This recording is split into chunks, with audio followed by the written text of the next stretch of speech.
সহস্র শীর্ষা পুরুষা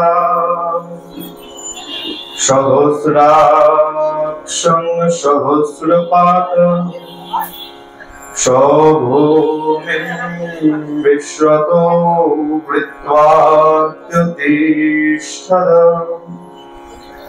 দশাঙ্গুলম। জয় জয় শ্রী রাধারমণ,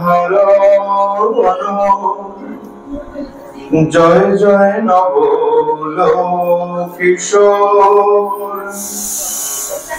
জয় গোপী চিত্তচোর প্রভু,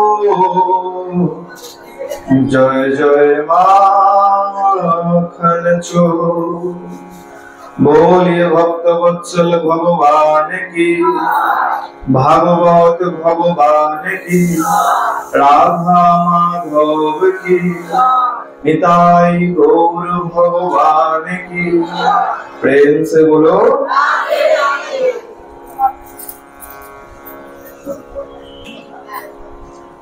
ईश्वर ईश्वर परमेश्वर सच्चिदानंद घन विग्रह,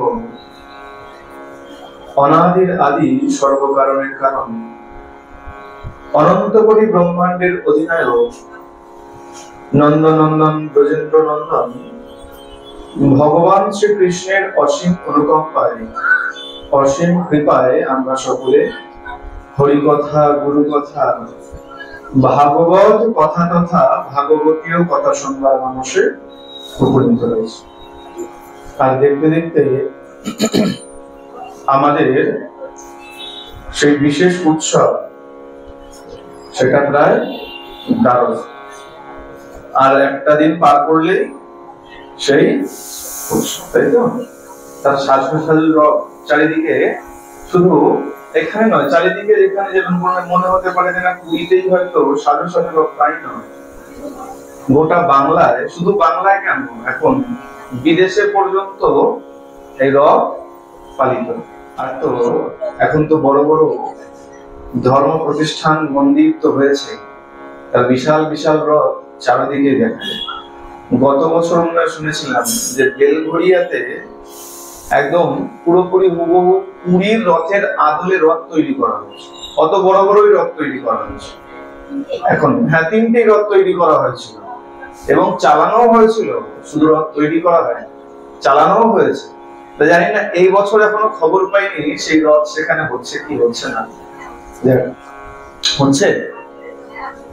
আচ্ছা আচ্ছা, যাক, আমি এখনো সংবাদ পাইনি। গত বছর যেমন একটা বড় রকমের সাড়া পড়েছিল যে পুরীর মতনই এরকম বড় রথ হয়েছে, না সাড়া পড়েছিল বিশাল। এই বছর এখনো সেরকম ভাবে শুনে উঠিনি যে সেখানে আবার রথ হচ্ছে কি হচ্ছে না। তা সেখানেও পুরীর থেকে পান্ডাদেরকে নিয়ে এসে সে রথ তৈরি করা হচ্ছে। আর এখানেও তো আগামী 7 তারিখ থেকে 15 তারিখ পর্যন্ত উৎসব রয়েছে, দেখলাম ঢোকার সময় বড় হোর্ডিং লাগানো আছে।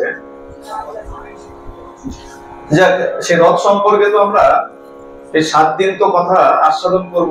বড় বড় মহারাজ আচার্যগণ আপনাদেরকে আস্বাদন করাবেন। তার রথ সম্পর্কে আর বিশেষ কিছু আস্বাদন করব না। তা আমি জগন্নাথ দেবের কিছু লীলা শ্রবণ করি। রথ সম্পর্কে, রথ যখন শুরু হবে, রথের কথা তো আমরা শুনবই। তার আগে স্নান যাত্রা গেছে, স্নান যাত্রার কথাও নিশ্চয়ই আমরা সবাই শ্রবণ করেছি, তাই তো? শুনেছি তো স্নান যাত্রাতে। আচ্ছা, তার আগে জগন্নাথ দেব, সেই কথাও নিশ্চয়ই শুনেছি। স্নান যাত্রা যদি শুনে থাকি তাহলে জগন্নাথ দেবের কথা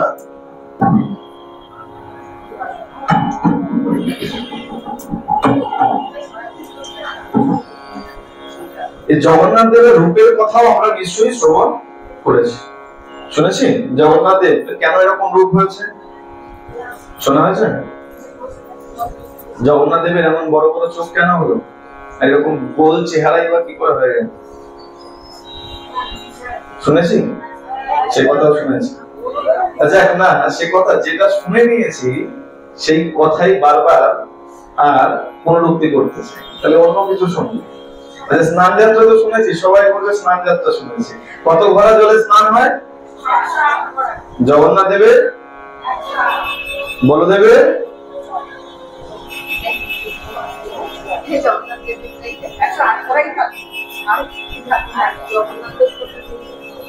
তাহলে শুনলাম কি হবে মনে নেই?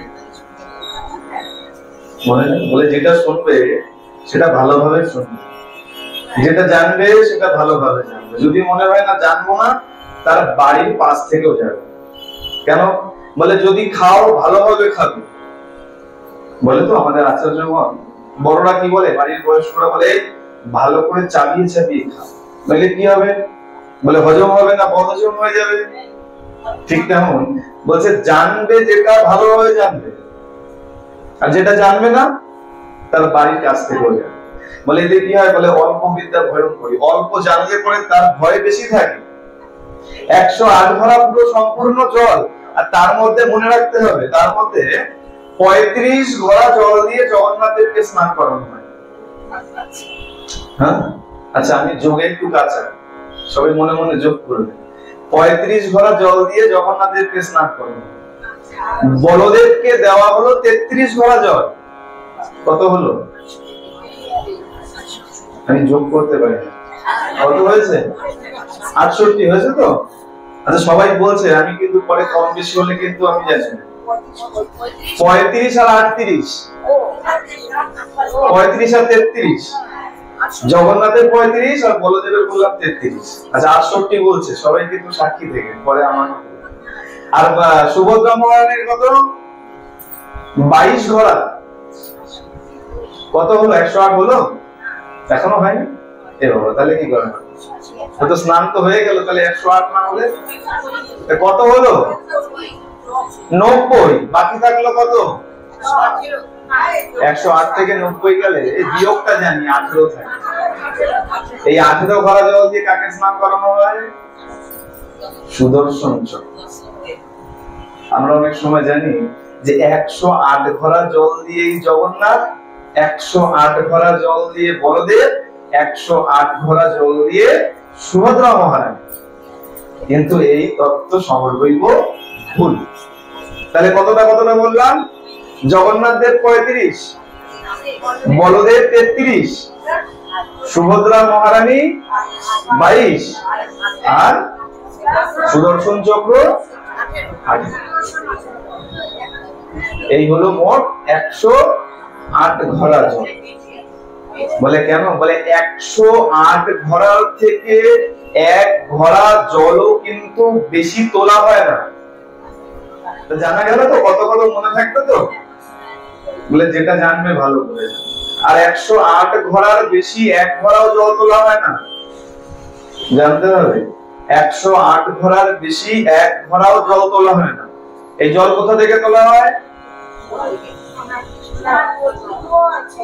সোনার পাতকুয়ো থেকে। বলার সুবিধার জন্য বলা হয় সোনার কুয়ো থেকে, তাই তো? এই সোনা কুয়ো থেকে। আছে সোনা কুয়ো কোথায় আছে?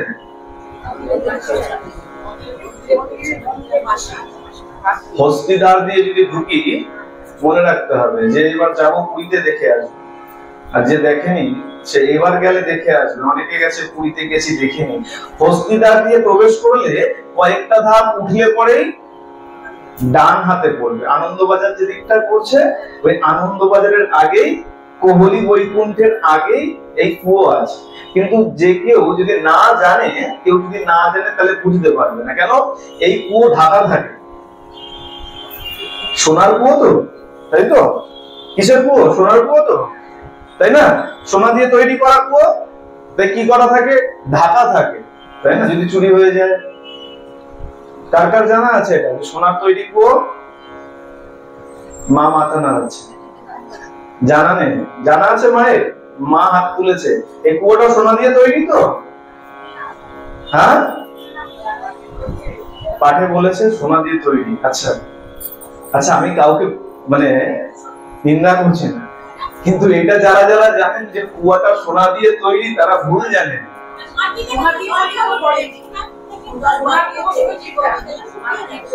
সোনার তৈরি নয়। তাহলে কেন বলো? বলছে এই যে মন্দির দেখছো, এই মন্দিরের সঙ্গে এই কুয়োর একটা সম্পর্ক আছে। এখনের যে মন্দির, সেই মন্দির কিন্তু রাজা ইন্দ্রদম্নের নয়। মহারাজ ইন্দ্রদম্ন তিনি কিন্তু এই মন্দির তৈরি করেন। আর এই মন্দির সত্যযুগের মন্দির নয়। মহারাজ ইন্দ্রদম্ন সত্যযুগের লোক ছিলেন। মহারাজ সত্যযুগের লোক ছিলেন। সেই সময়ের রাজা, তিনি মন্দির বানিয়েছেন, বানিয়ে চিন্তা করছেন এই মন্দির উদ্ঘাটন করব, একজন বিশেষ কাউকে দরকার। বিশেষ কাকে আনবো? আমরা যখন এখন মন্দির বা কিছু উদ্বোধন করি বা এখানে রথ যখন চলবে, হয়তো বিশেষ কোনো অতিথিবর্গকে আনা হবে। তা ইন্দ্রদম্ন মনে করছে, আচ্ছা বেশ, তাহলে এক কাজ করি, বিশেষ কাকে আনবো? ব্রহ্মাকে নিয়ে আসি। তখন ব্রহ্মাকে আনতে গেছেন, কার সঙ্গে? নারদকে সঙ্গে নিয়ে গেছে। নারদকে সঙ্গে নিয়ে গেছে, আর গিয়ে যখন ব্রহ্মলোকে উপস্থিত হয়েছে, ব্রহ্মা কোনো বিশেষ কাজে ব্যস্ত ছিলেন। তা দেখতে দেখতে কয়েকটা মিনিট কেটে গেছে। যখন ব্রহ্মা এসছেন, তখন মহারাজ ইন্দ্রদম্ন বলছেন যে প্রভু, আমি এরকম এক দিব্য মন্দির বানিয়েছি ভগবানের, সেই মন্দিরের উদ্বোধন করতে চাই, আর চাই আপনার মাধ্যমে সেই মন্দির উদ্বোধন করব। বলছে বেশ, আমি তো যাব, তাতে কোনো অসুবিধা নাই, কিন্তু এই যে তুমি যে কয়েকটা মিনিট আমার এই ব্রহ্মলোকে কাটিয়ে দিলে, এই কয়েক মিনিটের পরিবর্তে ওই পৃথিবীতে কয়েক যুগের পরিবর্তন হয়ে গেছে। কয়েক যুগের পরিবর্তন হয়ে গেছে। সত্য ত্রেতা, এরকম কত সত্য চলে গেছে, কত ত্রেতা চলে গেছে। ইন্দ্রদম্ন বলছেন সত্য তাই? আচ্ছা গিয়ে দেখি। ইন্দ্রদম্ন মহারাজ নিমন্ত্রণ জানিয়ে যখন ফিরে এসেছেন, এসে দেখছে সত্য সত্যই তার সেই মন্দিরও নাই, আর সেখানে কিছু নাই। সেখানে কোন রাজা? তখন সেখানে রাজা গালা রাজত্ব করছেন। যখন এসছেন দেখছে কলিযুগ চলছে, আর সেখানে রাজা গালা রাজত্ব করছে। গালা, গালা, গয়াকা লয়াকা, গালা রাজা রাজত্ব করছে। প্রশ্ন করেছে, তুমি কে? ইন্দ্রদম্ন মহারাজ প্রশ্ন করছেন, তুমি কে? তুমি এখানে কি করছো? ইন্দ্রদম্ন মহারাজ তো মনে করছে আমার রাজত্ব চলছে, তুমি কে এখানে? মহারাজ গালা বলছেন, আমি কে মানে? তুমি কে এখানে আমাকে সে জিজ্ঞাসা করছো আমি কে? বলে আমি মহারাজ ইন্দ্রদম্ন, এখানকার রাজা, এখানে মন্দির বানিয়েছিলাম। সবাই হাসতে শুরু করেছে। যত সৈন্য সামন্ত সভাসদ ছিল সবাই হাসছে, বলে দেখো দেখো কি বলছে, আমাদের রাজা গালা এখানে দাঁড়িয়ে আছে, আর এ বলছে কিনা এ রাজা। তখন সেখানে একটা কাক ছিল। এই কাকটার নাম হলো কাক ভূষণ্ডী। এই কাক ভূষণ্ডী এসে সব বৃত্তান্ত বলেন, হ্যাঁ ইনি মহারাজ ইন্দ্রদম্ন, ইনি রাজত্ব করছিলেন, ইনি গিয়েছিলেন ব্রহ্মাকে নিমন্ত্রণ করে আনার জন্য, কিন্তু ওই যে কয়েক মিনিটের সেখানে অপেক্ষা করেছেন, আর তার মধ্যে এখানে কত যুগের পরিবর্তন হয়ে গেছে, এখন আপনি রাজত্ব করছেন। তাহলে সেই মন্দির নাই। আর মহারাজ ইন্দ্রদম্ন একটা মন্দির তৈরি করেন, প্রথমে সোনার মন্দির তৈরি করেছেন। এগুলো সব স্নানযাত্রার কথা, এগুলো বলতে গেলে অন্য লীলা শোনা। প্রথমে সোনার মন্দির তৈরি করেছেন, আর সেই সোনার মন্দির নষ্ট হয়ে গেছে। তারপরে রূপোর মন্দির তৈরি করেছেন, রূপোর মন্দিরও নষ্ট হয়ে গেছে। তারপরে পেতলের মন্দির তৈরি করেছেন। চিন্তা করুন, সোনা রূপা পেতল তৈরি করলো, নষ্ট হয়ে গেছে। তারপরে গিয়ে তামার মন্দির তৈরি করেছে, চারবার ধাতব মন্দির তৈরি করেছে, কিন্তু এই চারবারই মন্দির নষ্ট হয়ে গেছে। তারপরে চিন্তা করছেন, বেশ ধাতব মন্দির তৈরি করলাম, আর যখন থাকলো না, এইবার আমি পাথরের মন্দির তৈরি করব। তারপরে গিয়ে তিনি পাথরের মন্দির তৈরি করেছেন, কিন্তু সেই পাথরের মন্দির এখন যেটা মন্দির আমরা দেখি সেটা কিন্তু নয়।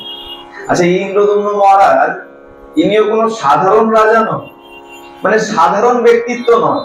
বলে ভগবানের লীলা করবে, এরও পূর্বের কিছু সুকৃতি নিশ্চয়ই আছে। হ্যাঁ, ভগবানের বাবা মা হয়েছে, আমরা দেখেছি পূর্ব জীবনে কত সুকৃতি নিয়ে তারা এসছে। ঠিক তেমন ইন্দ্রদম্ন মহারাজকে ব্রহ্মার না, ইন্দ্রদম্ন মহারাজের পরিচয় কি আর কারো জানা আছে? এই ইন্দ্রদম্ন মহারাজ হলেন ভগবান রামচন্দ্রের বংশধর। কিভাবে? ভগবান রামচন্দ্রের দুই পুত্র, কি নাম সবার জানা, আমি আর বলবো। এই যে কুশ, এই কুশের 20টি বংশধর হলেন এই মহারাজ ইন্দ্রদম্ন।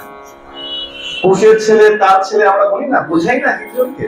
তা 20 বংশধর মানে 20তম বংশধর হলেন এই মহারাজ ইন্দ্রদম্ন। বলে দেখো, ভগবানের সঙ্গে লীলা করবে আর সে সাধারণ কেউ হতে পারে না, তার পূর্ব জীবনের কিছু না কিছু সুকৃতি অবশ্যই আছে। ইনি হলেন সেই বংশধর। এখন তো একের পর এক রাজা যাচ্ছে, ইন্দ্রদম্ন মহারাজ তার রাজত্বকাল চলে গেছে, গালার পরে আরো অনেক অনেক রাজা এসেছেন। ইন্দ্রদম্ন মহারাজের পরে মহারাজ যজাতি মন্দির করেছিলেন। মহারাজ আরেক মহারাজ এসেছিলেন, ইতিহাসের কথা, একটু ইতিহাসের পাতা উল্টাতে জানা যায়, মাদলাপঞ্জি যদি শোনা যায় সেখান থেকে এসব জানা যায়। এরপরে যজাতি রাজত্ব করেছিলেন, আর যজাতি সেখানে আবার মন্দির বানিয়েছিলেন, তাই যজাতিকে বলা হয় দ্বিতীয় ইন্দ্রদম্ন। দ্বিতীয় ইন্দ্রদম্ন তাকে আখ্যা দেওয়া হয়েছে, কেন দ্বিতীয়বার মন্দির করেছিলেন। তাই এর পর পর দেখতে দেখতে দেখতে দেখতে একের পর এক রাজা গেছে, আর সবাই কিন্তু জগন্নাথ দেবকে মান্যতা দিয়েছে, সবাই কিন্তু ভগবানকে পালন করেছে, ভগবানের বিধান পালন করেছে, ভগবান বলে মেনে নিয়েছেন। এক সময় দেখতে দেখতে কি হচ্ছে, এই বারংবার মন্দির যখন নষ্ট হয়ে যাচ্ছে, আর কেন নষ্ট হয়েছে, কখনো ওই সামুদ্রিক নোনা হাওয়ায় নষ্ট হয়ে গেছে, আর কখনো এই মুসলমানদের আক্রমণে নষ্ট হয়ে গেছে। অনেকে বলতে চায় না, অনেকে বলে বাবা মুসলমানদের কথা বললে যদি আবার কোনো অঘটন ঘটে যায়, বলা যায় না তো কোথায় মুসলমানের বাস আছে। কিন্তু পরিষ্কার ভাবে শুনতে হবে, এই মন্দির বারংবার ম্লেচ্ছ মুসলমানরা নষ্ট করে দিয়েছে, একবার নয় বহুবার। কারণ কি, অনেক জায়গায় মুসলমানদের কথা বললে কমিটি থেকে এসে না করে। হাবড়া এক জায়গায় অনুষ্ঠানে গেছিলাম, তা মুসলমান ঘেরা এড়িয়ে আসে না, তা আমাকে আগেই বলে দিয়েছে, বাবা আর যাই বলো মুসলমানদের নাম তুলে কিছু বলো। বলে কেন বলবো না, যেটা অন্যায় তো অন্যায়। আর যদি বাঁচানোর থাকে, গোবিন্দ যদি বাঁচায়, এই জগতে কেউ নেই তোমাকে মারতে পারে। আর যদি তোমাকে কেউ মেরে দেয়, গোবিন্দ যদি মেরে দেয়, এই জগতে কেউ নেই যে তোমাকে বাঁচাতে পারে। তাই তো? প্রেম সে বলো। সবার এনার্জি আছে তো? জোর এত কম কেন? রথ আসছে বলে জমাচ্ছি নাকি? তাহলে সবাই প্রেম সে বলো। কতটা বন্ধন করছে, গোবিন্দ একটু নড়ে চড়ে বসেছে, তাকিয়ে দেখুন। বলবে না ভক্ত সবাই এসছে, জোর সবার আছে। এই মহারাজ যখন একের পর এক যখন মন্দির নষ্ট হয়ে যাচ্ছে, রাজত্ব ঘুরতে ঘুরতে ঘুরতে ঘুরতে এই রাজত্ব এক সময় গঙ্গবংশীয়দের হাতে এসেছে। গঙ্গবংশীয় রাজা, গঙ্গবংশীয়দের হাতে রাজত্ব এসেছে, তারাও ভগবানকে মান্যতা দিয়েছে, ভগবানের মন্দির নির্মাণ করতে চেয়েছে। আর সেই সময় গঙ্গবংশীয় রাজা চোর গঙ্গদেব রাজত্ব করছেন। চোর গঙ্গদেব বিচার করে দেখছেন, এই বারবার মন্দির বানাচ্ছি, বারবার মন্দির নষ্ট হয়ে যাচ্ছে, নোনা হাওয়াতে নষ্ট হয়ে যাচ্ছে, পাথর ম্লেচ্ছরা ধ্বংস করে ফেলছে।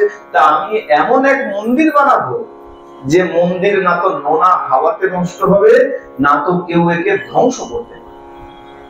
তিনি কি করলেন, বলে এরকম দিব্য মন্দির বানাতে গেলে অনেক অর্থের প্রয়োজন, এখানে অনেক বড় উৎসব হবে, তার জন্য অনেক দান ধ্যানের প্রয়োজন। তা সবাই সবার সাধ্য মতন দান ধ্যান করে এই উৎসবকে আরো সুন্দর করে তুলবে। যার যেমন সাধ্য আছে, তেমন নয় যে রোজ পাঠে 1 টাকা দিই মানে রথযাত্রাতেও 1 টাকা দেব। যার যেমন সামর্থ্য আছে, কারো যদি সামর্থ্য ভগবান দিয়ে থাকে 500 টাকা, তাহলে 500 টাকা দান করে এই উৎসবকে আরো সুন্দর করে তুলবে। এই উৎসব এই মন্দিরের একার উৎসব নয়। হ্যাঁ, একার কি রথ যে বেরোবে, কেবল মন্দিরের বাবারা কি সঙ্গে যাবে, আনন্দ কে করবে? বলে এই সংলগ্ন আরো যত ভক্ত ভক্তিমতী মায়েরা আছে সবাই আনন্দ করবে, তাই তো? তাহলে সবাইকে সহযোগ করা উচিত। তা রাজা চিন্তা করছে দিব্য মন্দির তৈরি করব, 1 টাকা 2 টাকায় হবে না, তাহলে অর্থ কে দেবে? কোষাগারে অত অর্থ নাই। রাজা চিন্তা করছেন, বেশ তাহলে আমি আজ থেকে লেগে পড়বো, যুদ্ধ বিজয় করব, আর যত যত যুদ্ধ জয় করব, যত সোনা দানা লুট করব, ওই সোনা দানা জমিয়ে আমি মন্দির বানাবো। এখন যুদ্ধ করব, এক এক রাতে যাব, কোষাগার তো সঙ্গে করে নিয়ে যাওয়া যাবে না। তিনি কি করেছেন, বলে আমি একটা পণ করি। কি পণ? বলে আমি একটা গর্ত করি, আর এই গর্ত যেদিন সোনায় দানায় পূর্ণ হয়ে যাবে, সেই দিন আমি এই দিব্য ভব্য মন্দির তৈরি করব। যেমন চিন্তা তেমন কাজ। গর্ত খুঁড়ে ফেললেন, যুদ্ধ করছেন, লুটপাট করছে না। লুটপাট কেন করছে? নিজের জন্য না, মন্দির তৈরি করতে, দিব্য ভব্য মন্দির তৈরি করার জন্য যেখান থেকে যত সোনা দানা পেয়েছেন ওই গর্তের মধ্যে ভরতে শুরু করেছেন। আর ভগবান বলেছেন যে সংকল্প তুমি করো, ওই সংকল্পকে সাকার আমি করব। তুমি মনে মনে সংকল্প করো আমি বৈষ্ণব সেবা দেব, এতটুকুই মনে মনে সংকল্প করো, সৎ সংকল্প করো, বাকিটা ভগবান দেখে নেবে, আর চিন্তা করতে হবে। মনে মনে যদি সংকল্প করেছো একটু ভগবানের সেবা দেব, বলে বেশ আমি তোমাকে সেই সেবা করিয়ে দেবো, সংকল্প নিয়েছো, ভগবান লেগে গেছে, তোমার কোথা থেকে কি জোগাড় হবে। আজ পর্যন্ত দেখেছেন যে কোথাও ধর্ম অনুষ্ঠান হচ্ছে আর তাতে কোনো কিছুতে ঘাটতি পড়ে গেছে? দেখেছেন কত বিয়ে বাড়িতে বিয়ে নষ্ট হয়ে গেছে? বলে কেন? বলে ছেলের বাড়ি 5 লাখ টাকা চেয়েছিল, দিতে পারিনি, বিয়ে ভেঙে গেছে। আচ্ছা কোন ধর্ম অনুষ্ঠান দেখেছেন নাকি যে 1 বস্তা চালের জন্য অনুষ্ঠান বন্ধ হয়ে গেছে? 500 টাকার জন্য কি 1 লাখ টাকার জন্য কোনো অনুষ্ঠান আটকে আছে? দেখেছেন যে কোনো ধর্ম অনুষ্ঠান শুরু হয়েছিল বন্ধ হয়ে গেছে, হচ্ছে না? বলে না, ভগবান চালিয়ে নিয়ে যায়। ভগবান কোথা থেকে কি দিয়ে দেবে কেউ বলতে পারে। বেলঘড়িয়া থেকে এক জায়গায় অনুষ্ঠানে যেতাম, বছরে প্রতি বছর হয়, একজন মাত্র অনুষ্ঠান করতো। গত বছর সে আর অর্থ জোগাড় করতে পারে। বলে বাবা এই সবাই প্রসাদ নিতে আসে, তা আমার অতটা সামর্থ্য নেই, তা ভেবেছিলাম বন্ধ করে দেবো। ভাবলাম যে তাহলে আবার অনুষ্ঠান হলো কি করে? বলে যখন সবাই শুনেছে অনুষ্ঠান বন্ধ করে দেবো, হবে না, অমনি দেখি আমার দোকানে লোক আসছে, কেউ এসে বলছে দাদা অনুষ্ঠান করো, 1 বস্তা চাল আমি দেবো। এখন ও 1 বস্তা চাল, ও 1 বস্তা ডাল যখন সবাই দিয়েছে, তো ভগবান যখন সব ঠেলে পাঠিয়েছে, আর আমি অনুষ্ঠান বন্ধ করার কে, আবার অনুষ্ঠান হয়েছে, আমাকে আবার দেখেছে, সেটা অনুষ্ঠান হয়েছে। ভগবান লেগে যায় আপনার পেছনে, কেবল সংকল্প আপনাকে করতে হবে। রাজা সংকল্প করেছে যেদিন এই গর্ত ভরবে সেই দিন এই দিব্য ভব্য মন্দির তোমার জন্য তৈরি করবো ঠাকুর। আর ঠাকুরও তো ভিখারি, তাই বলে আমরা না দিলে ঠাকুরের কিন্তু কিছু, তাই তো? বলে ভগবানের সব, কিন্তু ভগবান কি করেছে? এই সন্তানদের মধ্যে বেটে রেখেছে। বলে দেখি না কোন সন্তান আমাকে কেমন দেয়। হ্যাঁ, এখন রাজা কি করেছে? সংকল্প নিয়েছে, আর দেখতে দেখতে অল্প কিছুদিনের মধ্যে এত রাজ্য জয় করেছে, দেখতে দেখতে গর্ত পুরো পরিপূর্ণ হয়ে গেছে। মনে সংকল্প না, পরিপূর্ণ হয়ে গেছে। ওই সোনা দানা সব তুলেছেন, আর তুলে নিয়ে কি করেছেন? অর্থে পরিণত করে এই এখন যে মন্দির দেখছেন সেই মন্দির বানিয়েছেন। কে বানালেন? কি নাম বললাম? না না, গালা রাজা তো অনেক আগে চলে গেছে। গঙ্গবংশীয় রাজা চোর গঙ্গদেব। এখন যে মন্দির দেখতে পাই সেটা হলো চোর গঙ্গদেবের তৈরি করা মন্দির। মন্দির তো তৈরি করলেন, চিন্তা করছে এই যে ঘট বানিয়েছিলাম, মাটির গর্ত করে ঘট বানিয়েছিলাম, এটাকে আবার ভর্তি করে দেবো। এখনো অনেকে দেখবেন সব থেকে মাটিতে, মাটির ঘর যদি থাকে ওটাকে আস্তে করে ভাঙি যেন পুরো ভেঙে না যায়, তার থেকে পয়সা বের করে আবার এটাকে আঠা ঠাটা দিয়ে ভালো করে লাগিয়ে বলে না আবার এটাতেই জমাবো, ভরে যখন গেছে। রাজা চোরগঙ্গদেব চিন্তা করছে এটাকে খুঁড়েছিলাম, এর থেকে এত সোনা দানা জমালাম, এত সুন্দর মন্দির বানালাম, আর একে আবার বুঝিয়ে দেবো, মন মানছে না। বেশ কি করি, যাও এটাকে পাতকুয়ো বানিয়ে দিলেন। পাতকুয়ো বানিয়ে আর ওই যে সোনা দানা সব জমা করে রেখেছিলেন, আর ওই সোনা দানা জমা করার কারণে তার নাম হয়ে গেল সোনার পাতকুয়ো। এই পাতকুয়ো কিন্তু সোনা দিয়ে তৈরি, কিন্তু এই পাতকুয়োর মুখ সারা বছর কেউ খোলা দেখতে পারবে না। যে যখনই যাবেন দেখবেন বন্ধ রয়েছে। কথিত আছে এর উপরে সূর্যের আলো কখনো, জলের উপরে কখনো সূর্যের আলো পড়ে, পাথর দিয়ে আটকে রাখা হয়। আর একমাত্র স্নান যাত্রার সময় ওই মুখ উদ্ঘাটিত করে 108 কলসি জল ওইখান থেকে বের করা হয়। আর সেই 108 কলসি জল দিয়ে 3 জনকে স্নান করা, 4 জনকে স্নান করে, 3 জন তো নয়, সুদর্শন চক্র আছে, 4 জনকে স্নান করে। আর এই এত স্নান করে, মনে আছে তো সবার, হয়তো মনে থাকবে যে মায়েরা যখন আমরা ছোটবেলায় পুকুরে স্নান করতে যেতাম, আধা ঘন্টা 1 ঘন্টা হয়ে গেল একদম লাফালাফি স্নান করতে করতে, মা লাঠি নিয়ে, আমার তো খুব মনে পড়ে, লাঠি নিয়ে মা পুকুর পাড়ে হাজির, ওট আজকে তারপর দেখাচ্ছি, এতক্ষণ স্নান করছিস, চোখ লাল হয়ে যাবে, জ্বর চলে আসবে।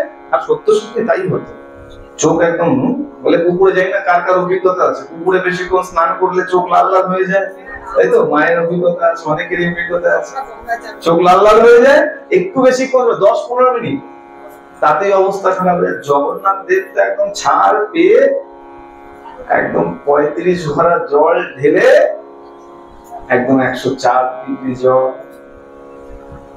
এটা মজার জ্বর নয়। অনেকে আমরা ভাবি ভগবানের জ্বর, বলে হ্যাঁ ভগবান লীলা করছেন, লীলা যখন করছে বলে ভগবান যেটা করে একদম পরিপাটি ভাবে করে, লীলা যখন করে একদম পরিপাটি ভাবে লীলা করে, বলে যখন এসছি দেহ ধারণ করে মূর্তি নিয়ে, তাহলে জ্বর হয়েছে যখন আমারও ভালো মতনই জ্বর। হ্যাঁ, পান্ডারা বলে আমরা অনুভব করি ভগবানের দেহের তাপমাত্রা বেড়ে যায়, আমরা জ্বর হলে কি করি? প্যারাসিটামল খাই। বলে ভগবানকে তো দিতে হবে, কিন্তু ভগবানকে তো প্যারাসিটামল দিলে হবে না, ভগবানের তাপমাত্রা অনেক বেশি, ও প্যারাসিটামলের ক্ষমতা নেই কম। কি করে পান্ডারা কি করে? সোনপুর জাজপুর থেকে কবিরাজকে ডেকে নিয়ে আসে, বৈদ্য আসে, আর বৈদ্য এসে রীতিমতন পাচন বানিয়ে দেয়, পাচন খেয়ে তারপর সুস্থ। ভগবান কেন জ্বর হয়? কেন ভগবানের? স্নান করে? তাহলে ভগবান শুধুমাত্র লক্ষ্মী দেবীর সেবা করার জন্য নয়, ভগবান কি করেন? যখন বেরিয়ে আসেন এই বড়দান্ডের সামনে স্নান মঞ্চে যখন ওঠে, আর সেখানে আমার মতন পাপীদের দর্শন করে আমাদের পাপগুলোকে নিয়ে নেয়।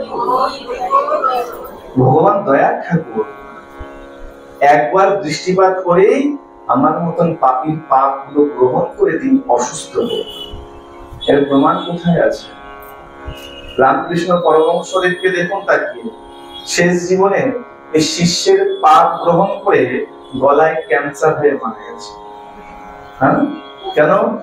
শিষ্যের পাপ গ্রহণ।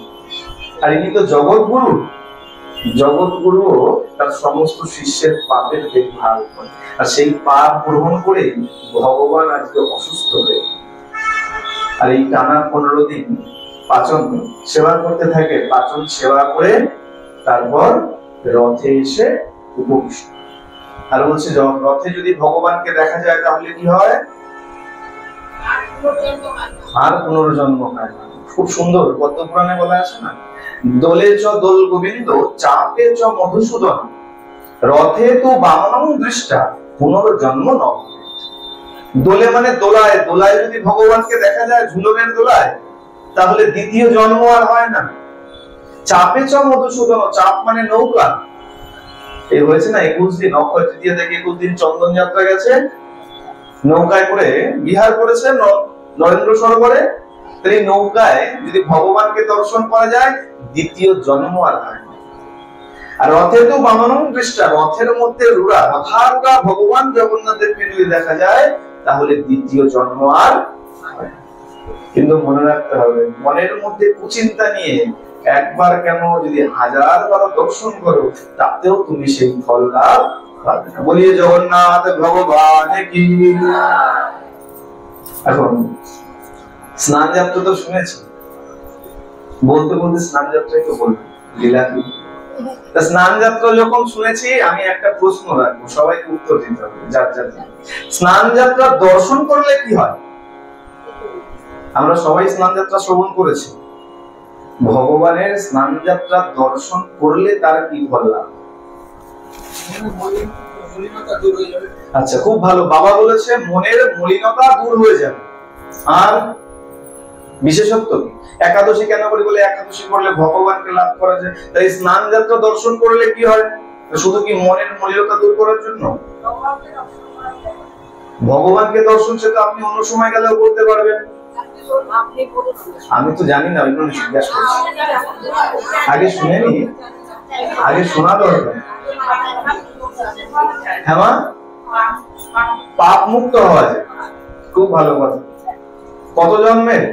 বলে গত কোটি কোটি জন্মের পাপ এই স্নান যাত্রা দর্শন করলে উদ্ধার হয়েছে, সে পাপ মুক্ত হয়ে যায়। আর কি বিশেষ মহিমা কি আছে? বলে বিশেষ মহিমা একটু বেশি রকমের বিশেষ। আমরা তো কত রকমের কত কিছু করি, আর স্নান যাত্রা তো বেশি গুরুত্ব দেই না। স্নান যাত্রা ভগবান স্নান করবে, আর কি আছে। বলে এই স্নান যাত্রা যদি কেউ দর্শন করে নিয়েছে পবিত্র চিত্তে, আর যদি এমন কেউ দর্শন করে নেয়, এই সমাজ যাকে বন্ধা বলে, যে মা সন্তান উৎপন্ন করতে পারে না, যে মা সন্তান জন্ম দিলে পরে সেই সন্তান মারা যায়, মৃত বৎসা যাকে বলা হয়, এইরকম মা যদি এই স্নান যাত্রা দর্শন করে নেয়, আর প্রভু জগন্নাথ দেবের স্নানোদক স্নানের জল যদি কিঞ্চিত পান করে, কিঞ্চিত মস্তকে ঠেকিয়ে আর কিঞ্চিত সর্বাঙ্গে লেপন করে নেয়, তাহলে সেই বন্ধা মা পর্যন্ত সন্তানের মুখের হাসি দেখতে পায়। প্রেম সে বলুন।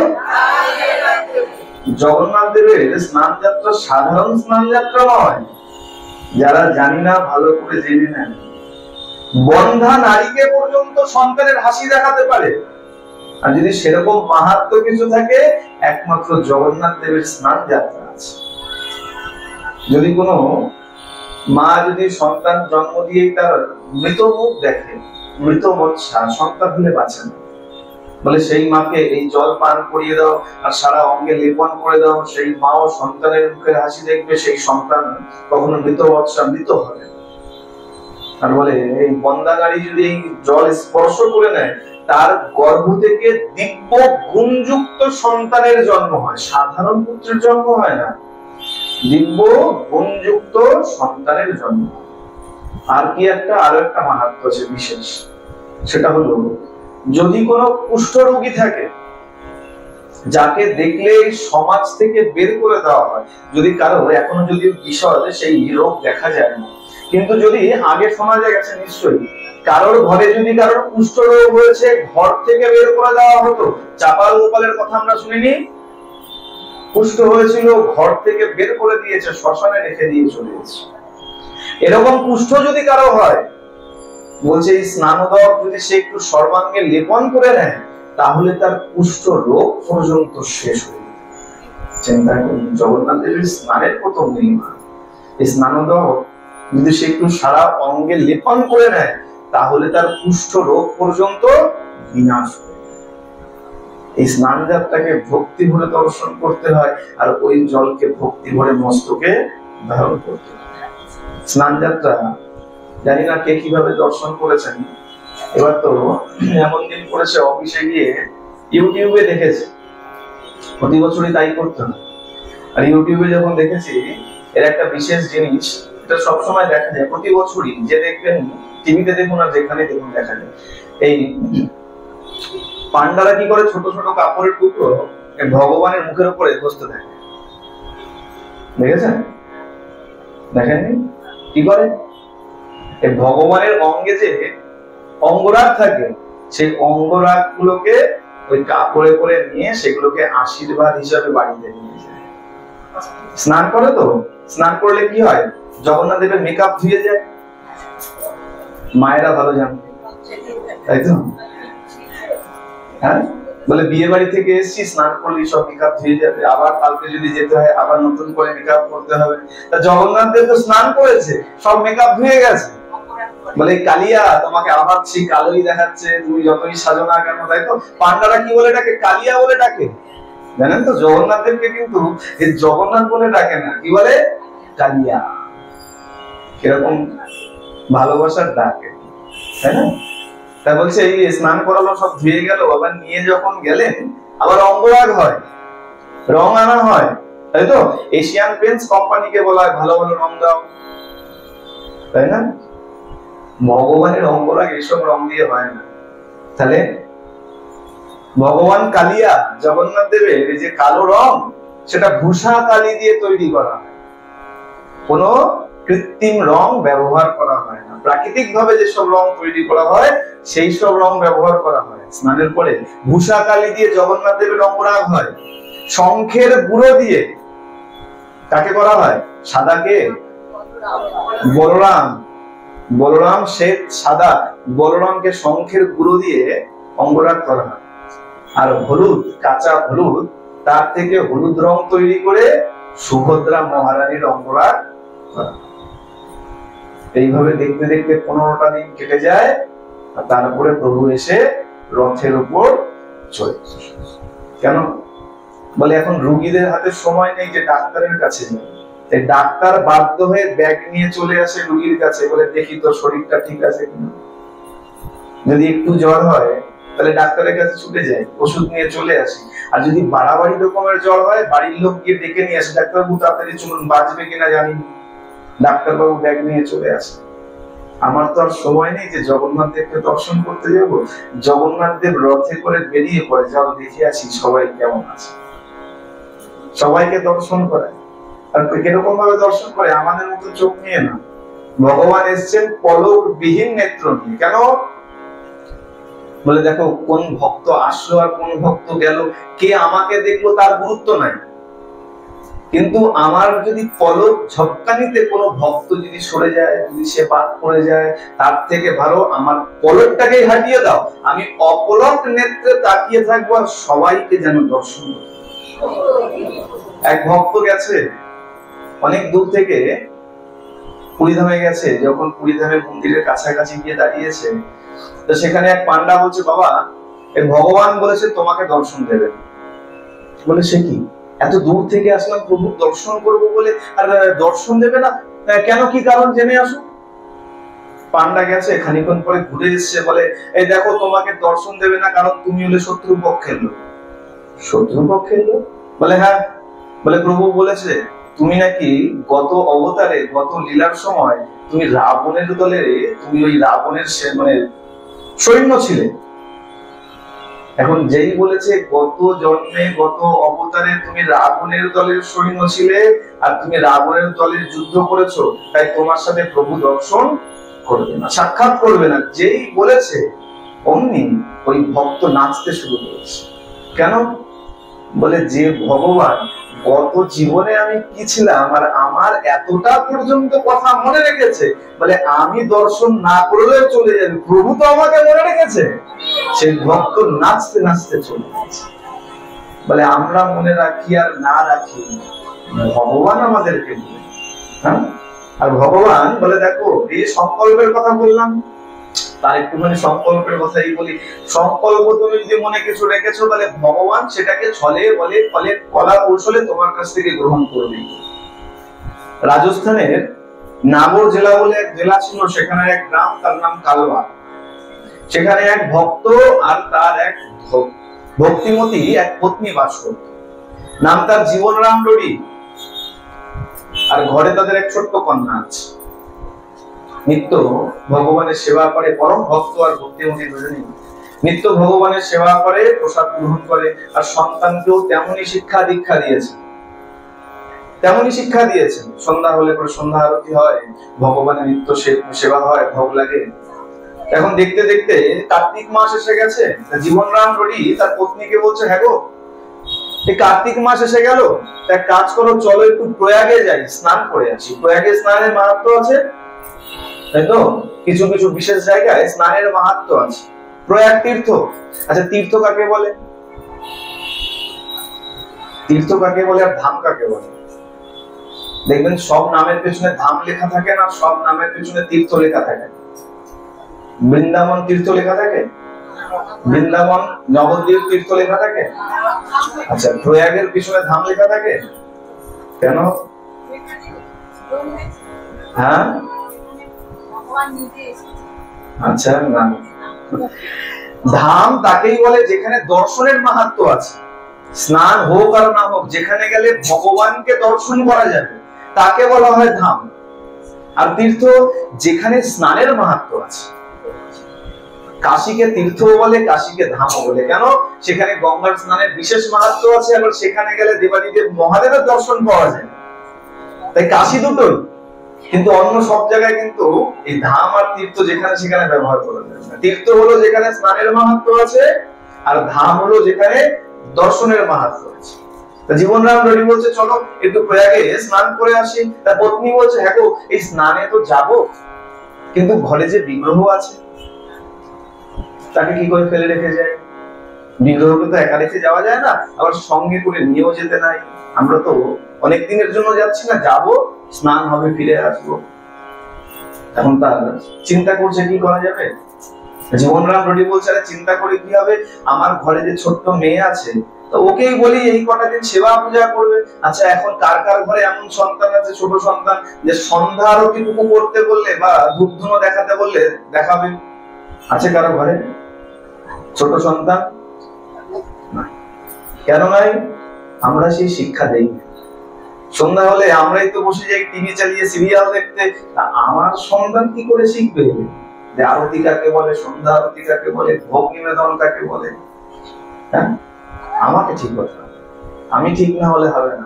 আর তারা কেমন ধার্মিক পিতা, সন্তানকে শিক্ষা দিয়েছে, ডাক দিয়েছে, মেয়ে এসছে, বলে হ্যাঁ বাবা বলো কি বলছো? বলে শোন মা, আমি আর তোর মা ঠিক করেছি এই কার্তিকে একটু প্রয়াগে স্নানে যাবো।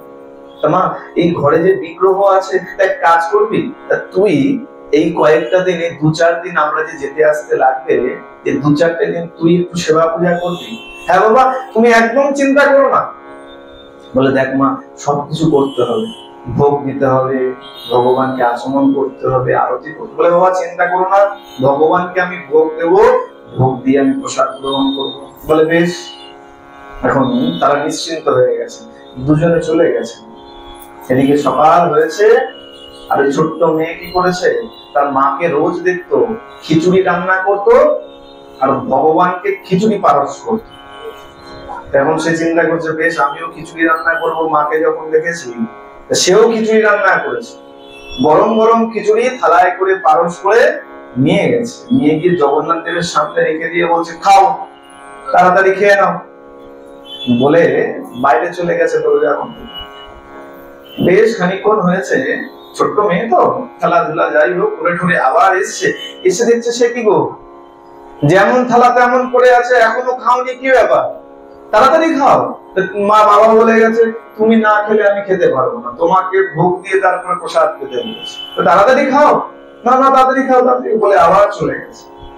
আবার খানিকক্ষণ পরে যখন এসছে, দেখো ও মা যেমন থালা তেমনই পড়ে আছে, এখনো এক কণাও খায়নি। সে কি গো, খাওনি কেন? ওটা করুন। আচ্ছা বুঝতে পেরেছি, মানে স্বাদটা অত্যধিক হয়নি, মা তো ভালো রান্না করতে পারে, ভালো করে খুব সুন্দর করে বানিয়ে দেয়। আচ্ছা দাঁড়াও, তারা একটু বেশি করে ঘি দিয়ে, বেশি করে ঘি দিয়ে দিয়েছে, বেশি করে একটু গুড় ঢেলে দিয়েছে, হয়তো স্বাদ ভালো হয়নি। বেশি করে ঘি গুড় যখন দিয়েছে, আবার খানিকক্ষণ ঘুরে এসে দেখে তাও খায় না। এবার তো কাঁদতে লেগেছে। কেন? শুদ্ধা ভক্তি আছে। ভক্তি যতক্ষণ শুদ্ধা ভক্তিতে পরিণত না হবে, ততক্ষণ ভগবানের দর্শন কোনোভাবেই সম্ভব। ভক্তি আলাদা আর শুদ্ধা ভক্তি আলাদা। শুদ্ধা ভক্তির পেছনে কোন রকম কোন চাহিদা থাকতে পারে।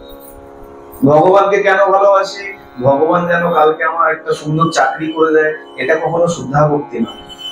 যে ভক্তির পিছনে চাহিদা আছে সেটা ব্যবসায় পরিণত হয়ে গেল, সেটা কখনো শুদ্ধা ভক্তি নয়। আর সে তো বাচ্চা, ছোট শিশু, তার মধ্যে শুদ্ধা ভক্তি আছে, কাঁদতে শুরু করেছে, ঠাকুর তুমি এখনো খাচ্ছ না, প্রভু তাড়াতাড়ি খাও, তুমি না খেলে আমি খেতে পারবো। এখন ভগবান সে শুদ্ধা ভক্তির কাছে হার মেনে যায়।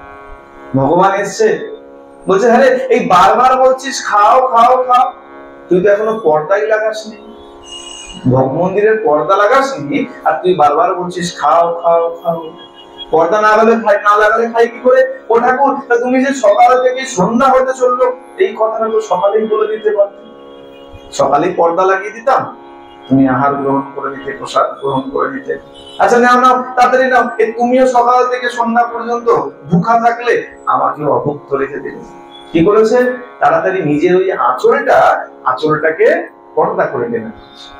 বলে এখন তো মেয়েরা শাড়িও পরতে চায়। সরস্বতী পুজো, দুর্গা পুজো হলে কি করে, ঠাকুমার কাছে, জেঠিমার কাছে, মায়ের কাছে, কাকিমার কাছে চলে যায়, মা একটু শাড়িটা পরিয়ে দাও, ভালো করে পিনাক করে দিও, রাস্তায় না খুলে যায়, ভালো করে পড়তেও জানে। আর সেটা তো অনেক আগের কথা। ছোট্ট মেয়ে যে আঁচল টেনে ধরেছে, অমনি কি হয়েছে, দেখতে না দেখতে জগন্নাথ একদম চেটে পুটে থালা পুরো পরিষ্কার, যা খিচুড়ি ছিল পরিষ্কার, নিত্য নিয়ম হয়ে গেছে। রোজ ওই কন্যা কি করে খিচুড়ি রান্না করে সকালবেলা ভোগ লাগায়। জগন্নাথের এখন রুটিন হয়ে গেছে, সকাল হলেই খিচুড়ি খেতে, লোভে পড়ে গেছে, রোজ আসে খিচুড়ি খেয়ে যায়। আর এই যে ছোট্ট মেয়ে, তার নাম কর্মা, কর্মাবাই নিত্য নিয়ম হয়ে গেছে, দেখতে দেখতে তার বাবা মা আসার সময় হয়ে গেছে। একদিন বাবা মা চলে এসছে, মা এসে যখনই রান্না হয়ে গেছে বলে, হ্যাঁ রে মা, এক ঘড়া ঘি রেখে গেলাম, এক ঘড়া গুড় রেখে গেলাম, শেষ হলো কি করে? বলে, ও মা, এই জগন্নাথকে খিচুড়ি বানিয়ে দিতাম তো প্রভু খেত না, আমি মনে করেছি মনে স্বাদ কম হয়েছে, ঘি কম হয়েছে, গুড় কম হয়েছে, বেশি বেশি যেই ঢেলে দিয়েছি আর জগন্নাথ খেয়ে গেছে আর আমিও দিয়ে গেছি। বলে, মজা পেয়েছিস? এত এত ঘি, এত এত গুড় এই 2-4 দিনে শেষ হয়ে যায়? বলে, মা সত্য বলছি, তুমি বিশ্বাস করো, আমি রোজ দিয়েছি আর রোজ জগন্নাথ এসে খেয়ে গেছে। মা বিশ্বাস করতে পারছে না। কেন? মা যখন ভোগ লাগায় ভগবান তো দৃষ্টি ভোগ করে, মায়ের পাতের থেকে তো তুলে নেয় না, কিন্তু তার কন্যার মধ্যে শুদ্ধা ভক্তি রয়েছে, একদম চেটে পুটে পুরো একদম থালা পরিষ্কার।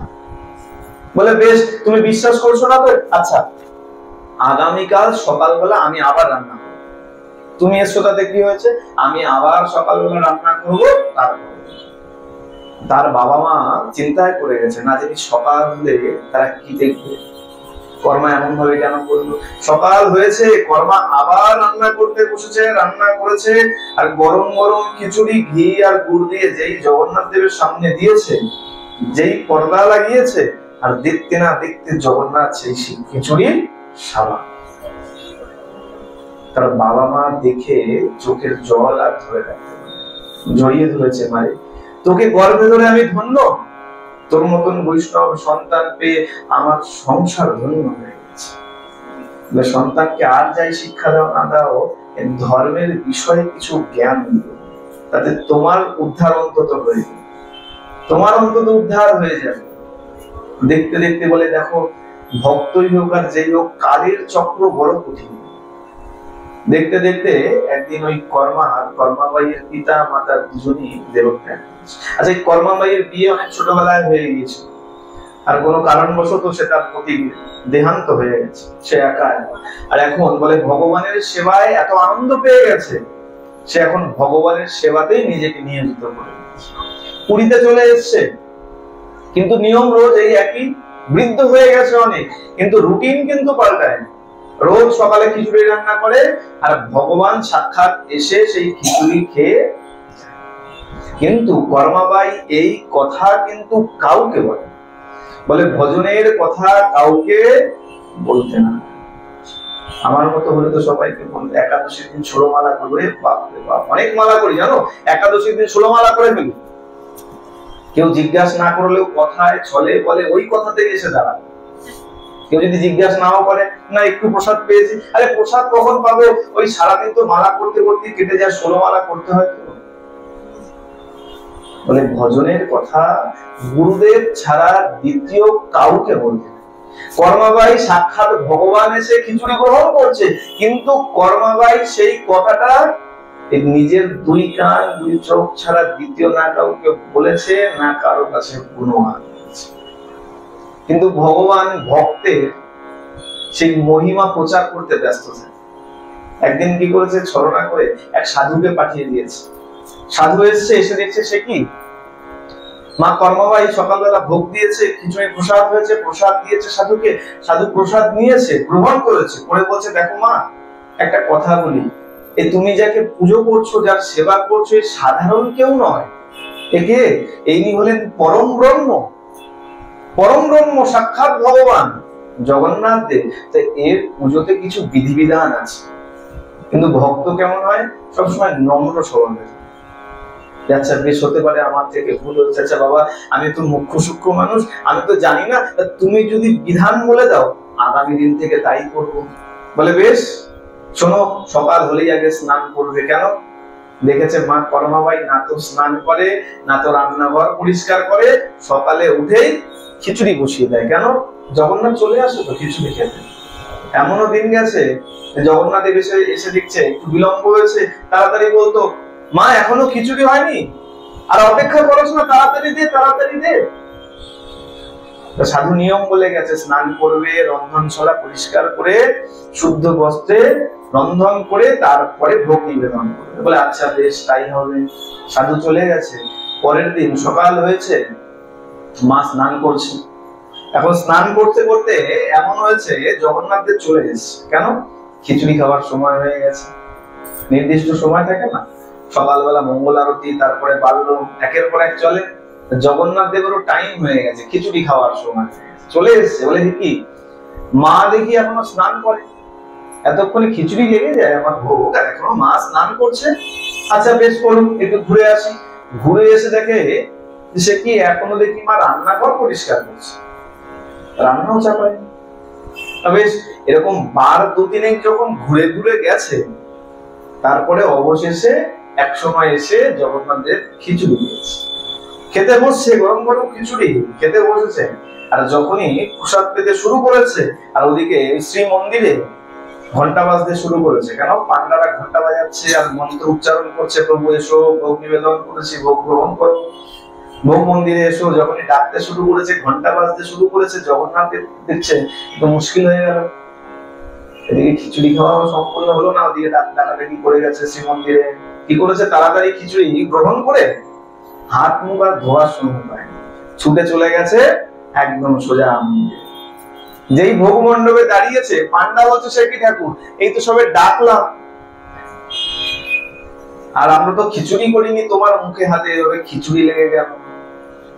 বলে শোনো, এই পুরীতে আমার এক মা থাকে, কর্মাবাইকে মায়ের মতো দেখতেন, আর কর্মাবাই জগন্নাথ দেবকে সন্তানের মতন ভালোবাসতেন, বাৎসল্য রসে ভালোবাসতেন।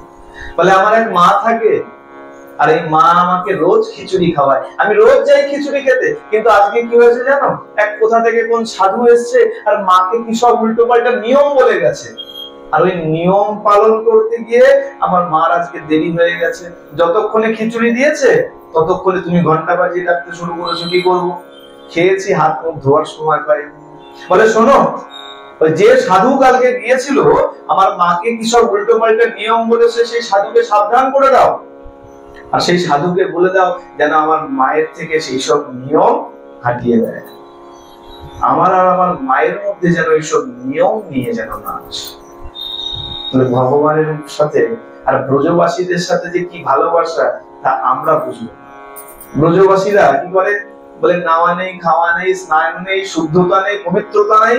রান্না করছে, থালার মধ্যে দিচ্ছে, ঠেলে দিয়ে, হয়তো বাঁ হাতে ঠেলে দিল, ঠেলে দিয়ে বলছে খা দাদা খা, কোনো মন্ত্র নয়। আর ভগবান কি করে? বলে চুপচাপ বসে বসে খায়। বলে ওটা এখানে এত মন্ত্র বলি, হ্যাঁ, শঙ্খদক দিয়ে আচমন দেই, ভালো বসন দিয়ে মুখ মোছাই, বলে এটা ভালো লাগে না। বলে দেখো, ওইখানে যে ভালোবাসা আছে, সেই ভালোবাসা এই দুনিয়ায় আর কোথাও নেই। ব্রজবাসীদের প্রেমের সমান ওই প্রেম আর কোথাও পাওয়া যায় না। এই কারণে বলা হয় না, সর্বোৎকৃষ্ট হচ্ছে ব্রজ প্রেম।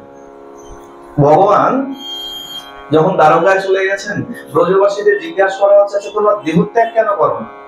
বলে দেখো, দেহ ত্যাগ করা অনেক সহজ। 100 বছর পার করে গেছে, বলে দেহ ত্যাগ করা অনেক সহজ, মরে গেলেই তো এখনই মরে গেলে হয়ে গেল।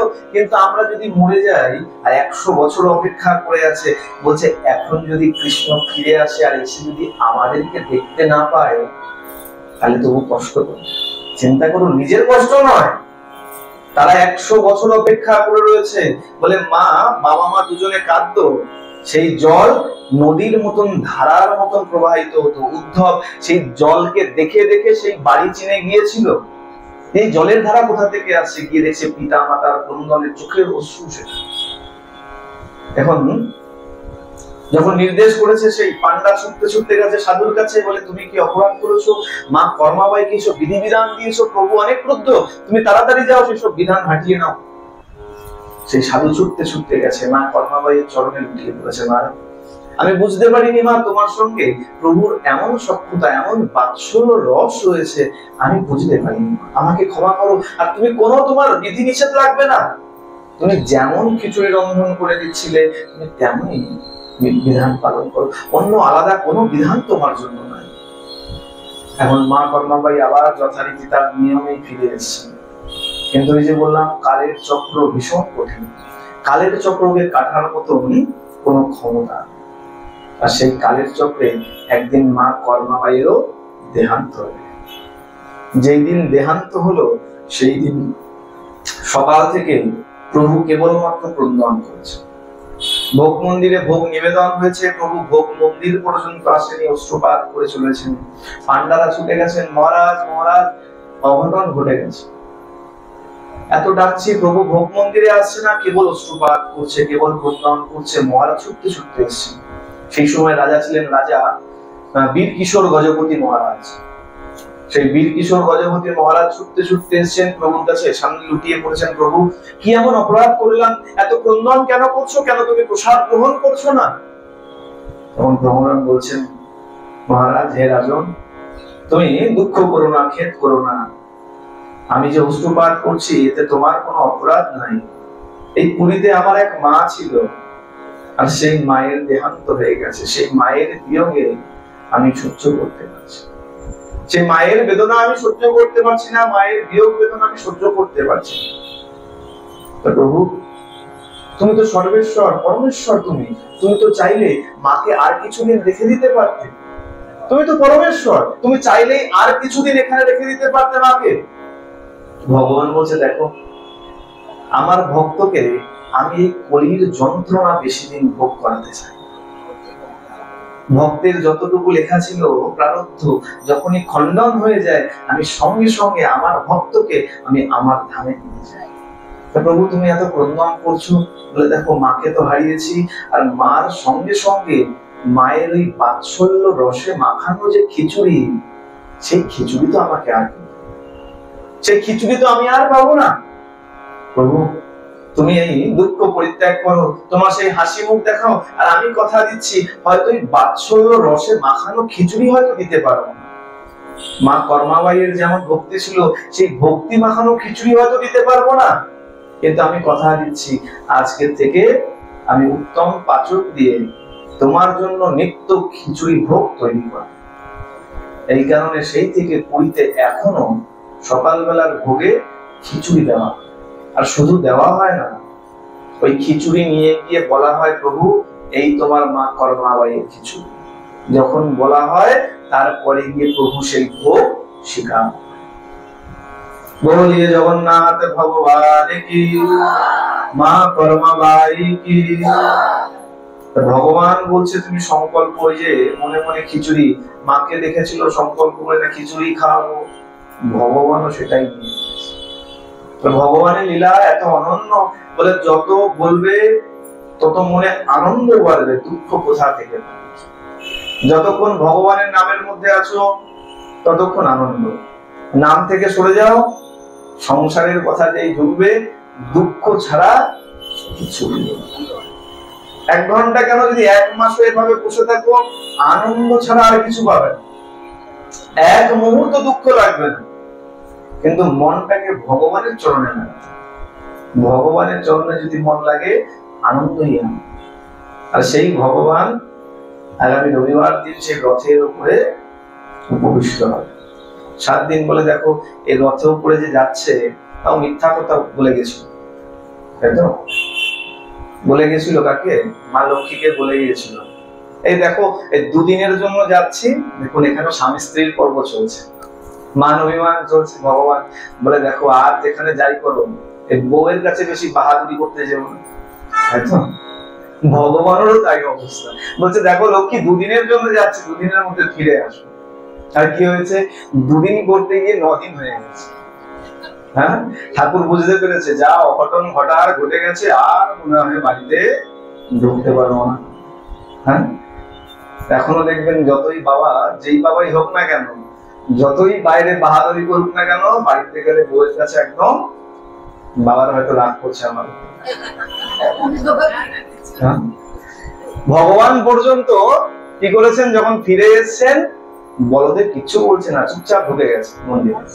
সুভদ্রাও চুপচাপ ঢুকে গেছে। কেন? বলে, বাপরে বাপ, বৌদির মুখ যা দেখলাম, কথা বললেই কিন্তু সর্বনাশ হয়ে যাবে। চুপচাপ ঢুকে গেছে দুজনে। পিছনে দাদা একা পড়ে গেছে, বলে, ও আচ্ছা, 3 জনে গেলাম ঘুরতে, আর বেশ একা ফেলে ঢুকে গেলি? হ্যাঁ, চুপচাপ। এখন ভগবান যখন ঢুকবে, মা লক্ষ্মী সামনে দাঁড়িয়েছে। কদিনের কথা ছিল? 2 দিনের কথা ছিল। বলে, ভুল হয়ে গেছে। বলে, এইভাবে ভুল ভাঙলে চলবে না, তাহলে কি করতে হবে?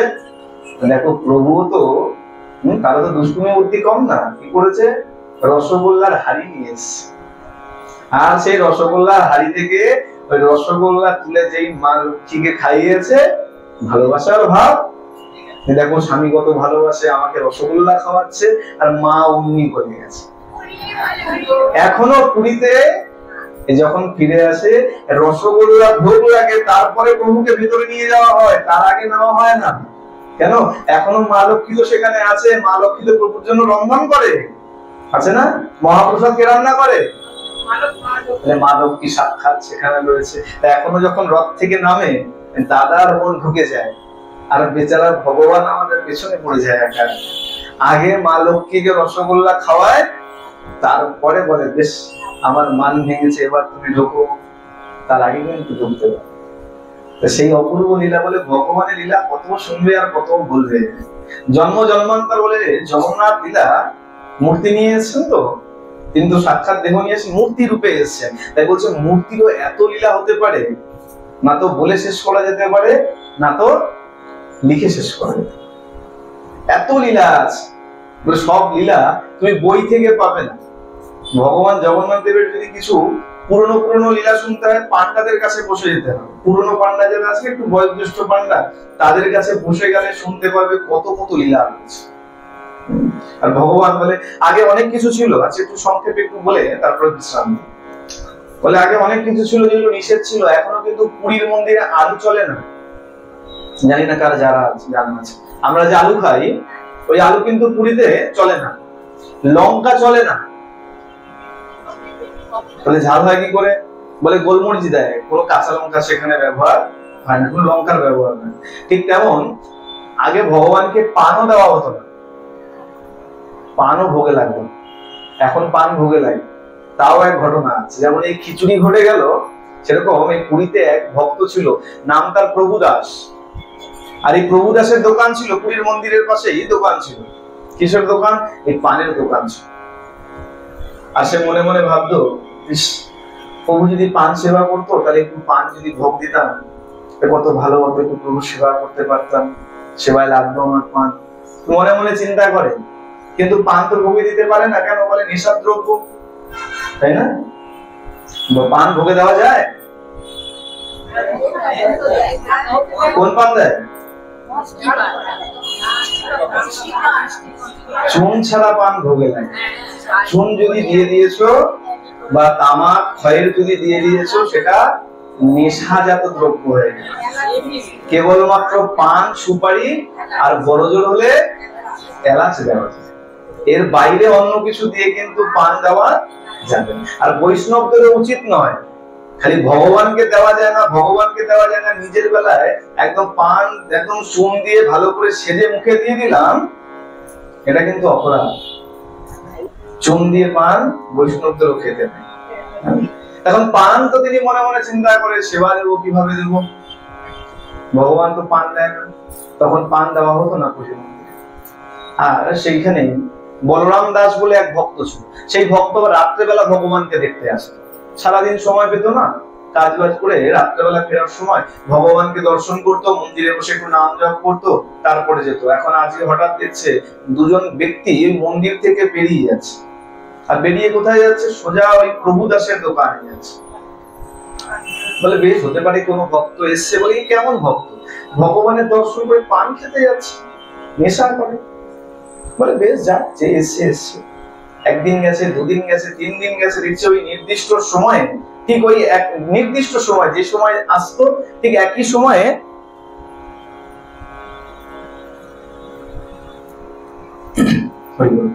ওই একই সময়ে ওই দুজন ব্যক্তি বেরিয়ে যায় আর ওই প্রভুদাসের দোকানে গিয়ে।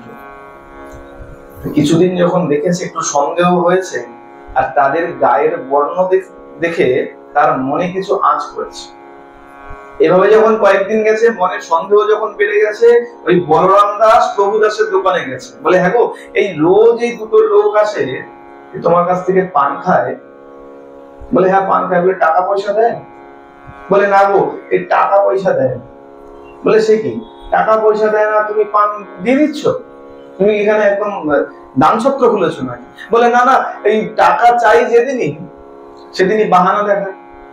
বলে প্রথম দিন যখন টাকা চেয়েছি, বলছে দেখো তুমি যে টাকা চাইবে তা তো আমি জানতাম না, যে পান খাইয়ে টাকা চাইবে, আমি তো টাকা আনিনি।